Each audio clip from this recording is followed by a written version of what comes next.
Yjet e Big Brotherit duke se janë në heshtje, por në heshtje nuk qëndroj unë. Kam bërë një sondazh për të kuptuar se kë pëlqen audienca nga çiftet që endi vijojnë nga Big Brother. Çifti i cili është realisht i tillë nga Big Brother i Kosovës për mua është vetëm Leo dhe Lela, të cilët çdo ditë më shumë tregojnë lidhjen e tyre të bukur, se sa shumë e duan njëri tjetrin, se sa shumë e mbështesin, por nga ana tjetër kanë pas tyre dhe një audiencë shumë të madhe me fanca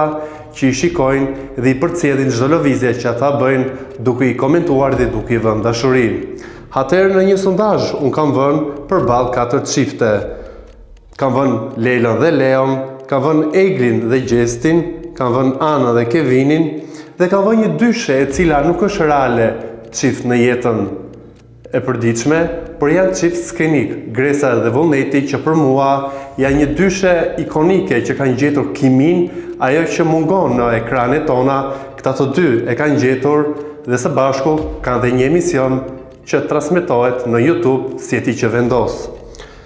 Tani me shumicë të votave deri më tani, çift më të pëlqyer, audienca ime në Instagram ka Eglin dhe Gjestin dhe të dytët të renditet Leo dhe Lela, por janë le të themi votime që lëvizin dhe në këto momentum që po e bëj është Egli dhe Gjesti ata që janë në krye, por kjo edhe mund të ndryshojë. Po pse duhet kaq shumë Egli dhe Gjesti në një kohë ku nuk ka informacione pothuajse fare, nuk ka asnjë foto të dyshes, nuk ka një konfirmim të dyve janë apo nuk janë bashkë. Por është ajo që unë kam thënë gjithmonë, të dy si Egli dhe Gjesti janë personazhe që tërheqin dhe shkaktojnë polemika dhe le të themi viralitet në rrjetet sociale dhe në emisione edhe pa folur. Kështu po vijohet tashmë kur ka një kohë që ka mbaruar Big Brother dhe dyshen nuk i kemi parë përpos ditëve të para të Big Brotherit bashkë, më tej nuk i kemi parë në asnjë foto apo jo. Për disa mund të thonë që është një dyshe e cila nuk është më, e për disa të tjerë është një dyshe e cila poruan në mënyrë shumë të fortë raportin e tyre dhe nuk duan të bëjnë asgjë publike. Nga ana tjetër, ajo që dua të ndaj me ju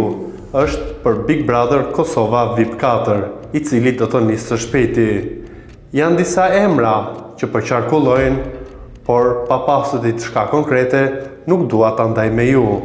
Por ajo që dihet e sigurt është që një nga vajzat e Supernovës do të jetë banorja e parë që për herë të parë do të bëhet publike pa nisur vetë spektakli. Kam një nuhatje që banorja e parë e Big Brother nga Supernova do të jetë Nina ose Brikena. Janë dy vajza të ndryshme nga njëra tjetra, me dy le të themi personalitete apo edhe me dy tipare të ndryshme. Kemi Ninën, e cila po sfidon veten, por po jep edhe një mesazh për gjitha vajzat që ndonë se janë në një moshë, siç është Nina, jo një moshë e madhe, por një moshë ku njeriu është i pjekur, vijon dhe këmbgul dhe e jeton ëndrrën e saj, dhe nga ana tjetër kemi Brikin, e cilësuar si seks bomba e Supernovës, që për mua mund të jetë një element interesant pasi vjen nga një frym tjetër nga Italia, edhe pse e kam parë paksa në kompleks, kur kishit photoshootin e parë me Meritonin ku ndje pak në siklet që të të pozonte.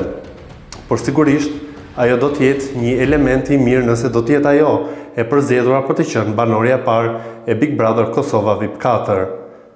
E duke qenë ende në këtë përfoljen e Big Brother Kosova VIP 4, besoj që ky kast i cili do t'jetë këtë vit do të ketë një larmishmëri,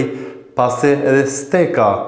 e pritshmërisë është ngritur pas një Big Brotheri VIP 3-shi i cili ka qenë në shifra rekord, ka prodhuar drama por e ka prekur dhe ka ngacmuar publikun me ngjarje dhe me situata të forta, një ndërto edhe situata e Drenushës, por nga ana tjetër edhe ajo e Vullnetit nuk ka kaluar